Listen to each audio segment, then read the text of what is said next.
Johnny master పై karate Kalyani fire అయ్యారు. ఇది ఖచ్చితంగా లవ్ జిహాద్ కేసు అన్నారు కరాటే కళ్యాణి. లవ్ జిహాద్ కు వ్యతిరేకంగా ఫైట్ చేయాల్సిందే అన్నారు. తప్పు రుజువైతే జానీ మాస్టర్ పై చర్యలు తీసుకోవాలన్నారు.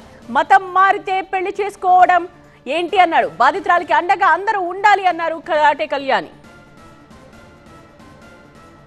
ఎక్కడ చూసినా జానీ మాస్టర్ అనే అందరూ మాట్లాడుకుంటున్నారు.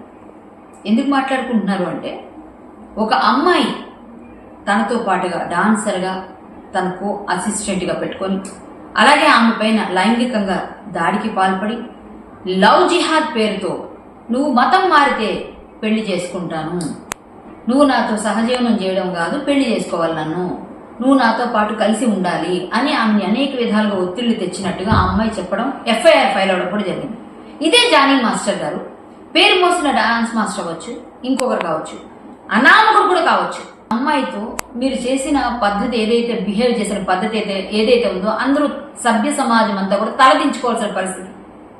ఇలాంటి పరిస్థితిలో మనం ఉన్నామా? ఒక పేరు రాగానే మనకి ఏం కనిపించదా?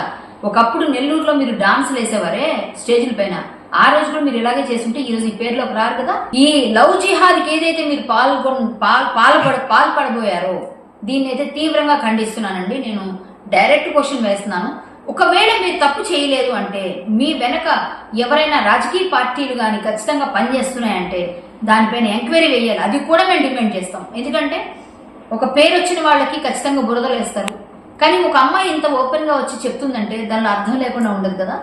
ఏదైనా ఆడపిల్లల జోలికి వస్తే, అది మాస్టర్ అయినా, ఒక స్టూడెంట్ అయినా, ఒక పేరు మోసిన ఆయన అయినా, అనామకుడైనా, ఎవరైనా సరే వదిలేదే లేదు.